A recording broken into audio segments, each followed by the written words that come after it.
Welcome to the story. Don't forget to like, subscribe, and support me. Mark Reynolds never imagined that he would find himself in this situation, desperately needing a new roommate after his previous one bailed on him.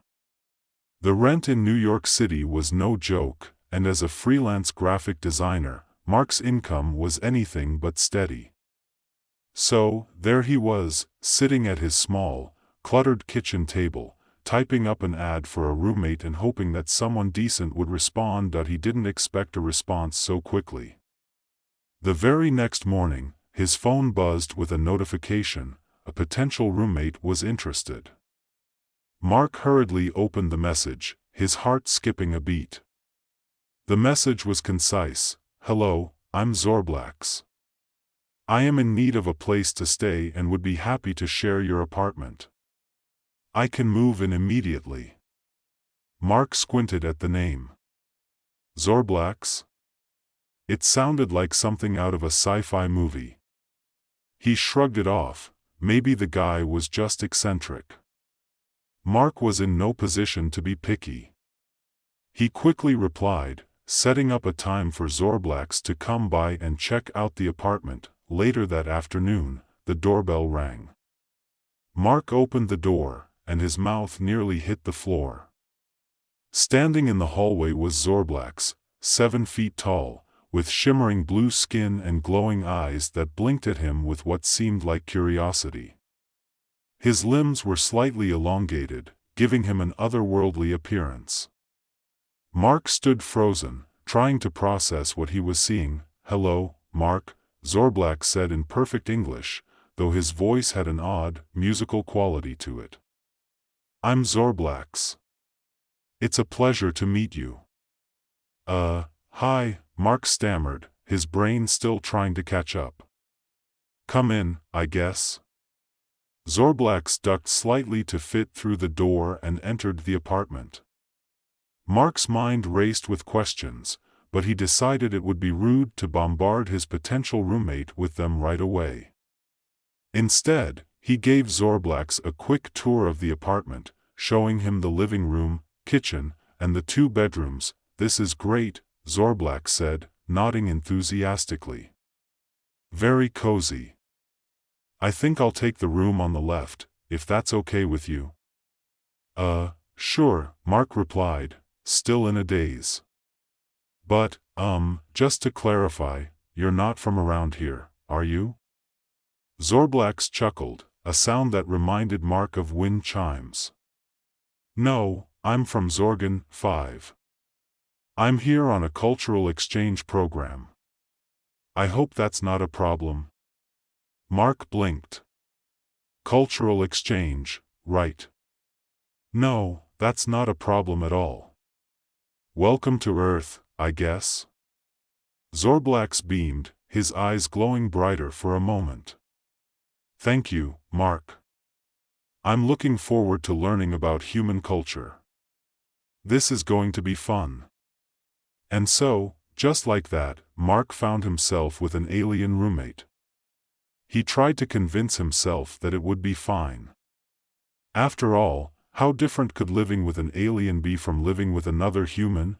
The answer, as it turned out, was very different. The first major challenge arose when Mark noticed that his groceries were constantly going missing, or rather, they were being mysteriously altered.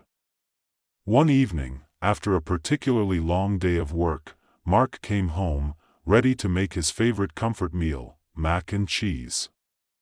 But when he opened the fridge, he was greeted by a sight that made him question his sanity. Zorblax was inside the fridge, the alien was curled up on the shelves, his glowing eyes closed, his limbs tucked in tightly. Mark yelped, dropping the box of macaroni he was holding. "Zorblax!" Mark exclaimed. "What the hell are you doing in the fridge?" Zorblax opened one eye, blinking sleepily. "Oh, hello, Mark. I'm hibernating. It's how I recharge my energy." "In the fridge?" Mark repeated, incredulous. "Yes, the cold helps me retain energy more efficiently," Zorblax explained as if it were the most normal thing in the world. I hope this isn't an inconvenience. Mark ran a hand through his hair, trying to stay calm. It's just that I keep my food in there. I need to eat, you know. Zorblax nodded understandingly. Of course. I'll make sure to leave some space for your food next time. Mark sighed, realizing that this was going to be more complicated than he'd anticipated. Just try not to freeze everything solid, okay? I'll do my best, Zorblax promised, his tone sincere. The next morning, Mark opened the fridge to find his milk frozen solid and his vegetables encased in a layer of ice. He sighed in frustration, but when he looked over at Zorblax, who was sitting at the kitchen table with a wide, hopeful grin, he couldn't bring himself to complain. Did you sleep well? Zorblax asked, genuinely concerned. Mark forced a smile. Yeah, sure. You? Wonderful. Zorblax replied cheerfully. I feel completely recharged. I even enhanced your food while I was in there. Mark's eyes widened. Enhanced? Zorblax nodded proudly. I added some Zorgonian nutrients to your food. It'll help you live longer and stay healthier. You're welcome. Mark looked at the fridge again, half expecting his food to start glowing or sprout tentacles. Thanks, Zorblax. I'll, keep that in mind. As the days went by, Mark slowly adjusted to living with an alien, though it wasn't without its challenges. Zorblax had a habit of improving things around the apartment, like the time he decided to upgrade Mark's television to absorb energy from the screen. Mark had come home to find Zorblax sitting in front of the TV, his eyes glowing brighter than ever as he watched. Static, what are you doing? Mark had asked, bewildered. I'm absorbing the energy from the television, Zorblax explained. It's very efficient. I should be good for a few days after this session. Mark had stared at the screen, which was now a swirling mass of colors and lights. But I use that TV to watch shows. Zorblax looked genuinely puzzled. Why would you watch the television? It's much more useful as an energy source. Mark sighed, realizing there was no point in arguing. Never mind. Just let me know next time you do that, okay? Zorblax nodded, his glowing eyes reflecting the colorful patterns on the screen. Of course, Mark. I'll be more considerate. Despite the oddities, Mark found that he didn't mind Zorblax's presence too much. The alien was enthusiastic about learning human customs, even if he didn't quite understand them. He tried to help out around the apartment, though his efforts often led to more chaos than cleanliness. One Saturday morning, Mark woke up to the sound of high-pitched whirring. He stumbled out of bed and into the living room, where he found Zorblax hovering in the air, holding a small device that emitted a series of shrill sounds. Zorblax, what are you doing? Mark asked, wincing at the noise. Cleaning. Zorblax replied with enthusiasm. This device uses sound waves to clean the air and surfaces. It's much more efficient than human methods. Mark groaned. It's also driving me crazy. Can you maybe use a vacuum cleaner instead? Zorblax lowered himself to the ground, looking apologetic. I'm sorry, Mark. I didn't realize it was bothering you. I'll try the vacuum cleaner, though I don't see how it could be more effective. Mark watched as Zorblax struggled to figure out how to use the vacuum, eventually managing to get it working, though not without several mishaps, including accidentally sucking up the rug and nearly knocking over a lamp.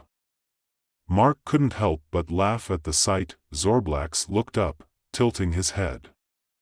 Why are you laughing? Mark shook his head, still chuckling. It's just, this is so different from what I'm used to. But it's kind of funny, in a way. Zorblax smiled, his eyes glowing softly. I'm glad you think so. I'm learning a lot about human ways, even if it's not always easy. Mark smiled back.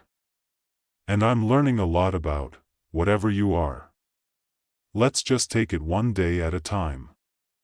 As time went on, Mark and Zorblax began to find a rhythm, a strange but workable harmony.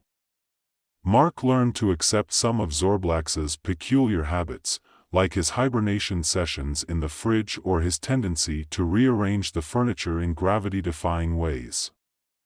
In return, Zorblax made an effort to accommodate Mark's needs, even if he didn't fully understand them. One evening, Mark invited some friends over for dinner. He was a bit nervous about introducing them to Zorblax, but he figured it was time to see how his alien roommate would fare in social situations.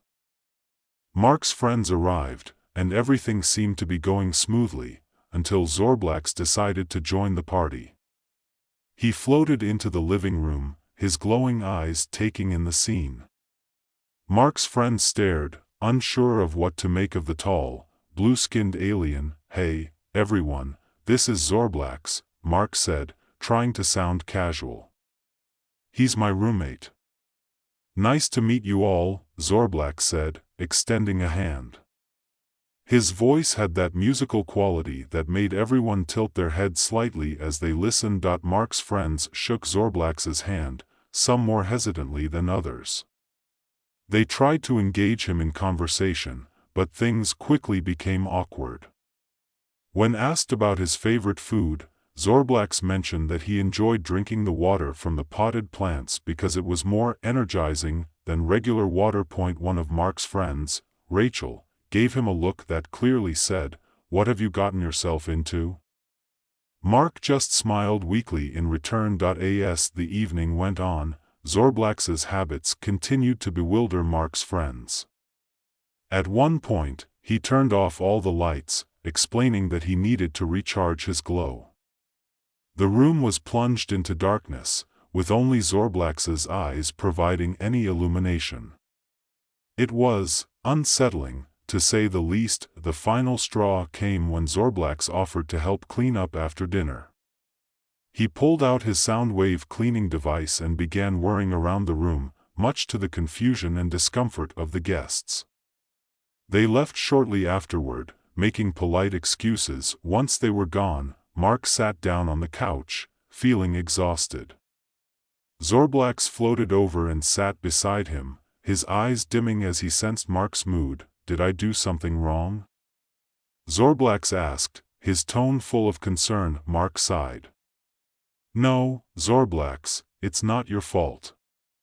It's just, people aren't used to your way of doing things. It's a bit different." Zorblax nodded slowly. "I see. I'll try to be more human-like in the future." Mark looked at his roommate, feeling a pang of guilt.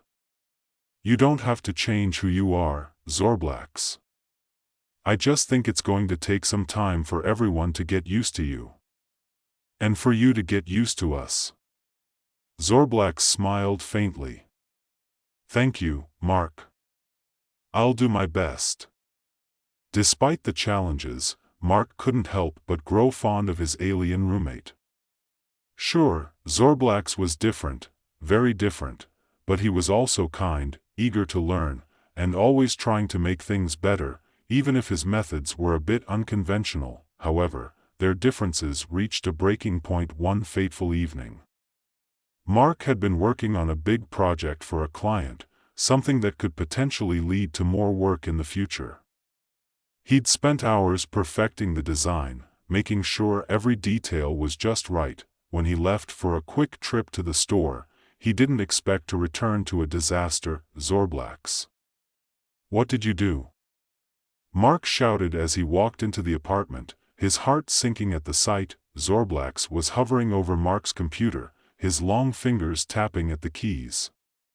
The screen was filled with swirling, alien symbols, and Mark's carefully crafted design was nowhere to be seen. "I improved it," Zorblax said proudly, his eyes glowing brightly. I used some of my home planet's technology to make it more efficient and visually appealing. Mark felt a surge of anger and frustration. Improved it? You deleted my work, Zorblax. I needed that for my job. Zorblax's glow dimmed, and he floated back slightly. I'm sorry, Mark. I didn't mean to cause any harm. I thought I was helping. Well, you weren't. Mark snapped, his voice harsher than he intended. You keep doing things your way without thinking about how it affects me. I can't live like this anymore. Zorblax stared at Mark, his eyes flickering. I understand. I'll leave. Mark's anger deflated instantly, replaced by a wave of guilt. Zorblax, wait, I didn't mean, but Zorblax was already floating toward his room. I'll contact my home planet and request a transfer. I don't want to make things difficult for you. Mark watched in stunned silence as Zorblax disappeared into his room. The apartment suddenly felt colder, emptier. He slumped onto the couch, burying his face in his hands. He had been frustrated, yes, but he didn't want Zorblax to leave. Despite the chaos, he'd grown used to having the alien around. More than that, he realized he cared about Zorblax as a friend. Mark spent the next few hours pacing the apartment, replaying the argument in his head. Finally, unable to take it any longer, he made a decision. He grabbed his coat and rushed out the door, heading for the intergalactic transit station. When he arrived, he spotted Zorblax near the departure area, looking more dejected than Mark had ever seen him. Mark ran up to him, panting slightly from the rush. Zorblax, wait. Mark called out. Zorblax turned to face him, his eyes dim and sad. Mark, I thought you wanted me to leave. Mark shook his head, catching his breath. No, I don't. I was upset, but I didn't mean it. You're my friend, Zorblax. I don't want you to go. Zorblax's eyes brightened slightly. Really? Even after all the trouble I've caused? Mark smiled, feeling a bit sheepish. Yeah, even after all that. I guess I've just gotten used to you. And honestly, I'd miss having you around. Who else would freeze my groceries and turn my TV into a power source? Zorblax chuckled, the sound like wind chimes. I'm sorry, Mark. I never wanted to make things difficult for you. I just wanted to fit in. Mark placed a hand on Zorblax's shoulder, looking up at his tall roommate. And you do. We just need to find a balance. We're both going to have to compromise a little, but I think we can make it work. Zorblax's eyes glowed brightly again, and he smiled. I'd like that, Mark. I'd like that a lot. Together, they returned to the apartment. The first thing they did was sit down and have a long talk, setting some new ground rules. Zorblax agreed to be more mindful of Mark's needs, and Mark promised to be more patient with Zorblax's quirks. They even came up with a schedule to share fridge space. Zorblax would hibernate during the night, leaving the fridge free for Mark's groceries during the day. As they settled into their new routine, Mark found that life with Zorblax became a lot more manageable. They still had their moments of confusion and occasional mishaps, like the time Zorblax accidentally turned the bathroom into a zero-gravity zone, but they also had a lot of fun. Mark began to see the humor in their differences, and Zorblax's enthusiasm for learning about human culture became contagious. One evening, after a particularly chaotic day that involved a kitchen experiment gone wrong, Zorblax's attempt at cooking Earth food had resulted in a minor explosion. Mark and Zorblax sat on the couch together. The apartment was a little more chaotic than before, with a mix of human and alien decor, but it felt like home. As they watched a TV show together, Zorblax absorbing energy while Mark munched on sun-charged nachos, Mark glanced over at his glowing roommate and smiled. "Thanks for sticking around, Zorblax," Mark said, his voice warm. Zorblax looked at him, his eyes twinkling. "Thank you for letting me stay, Mark. I think we make a pretty good team." Mark nodded, feeling a sense of contentment. "Yeah, we do. We really do."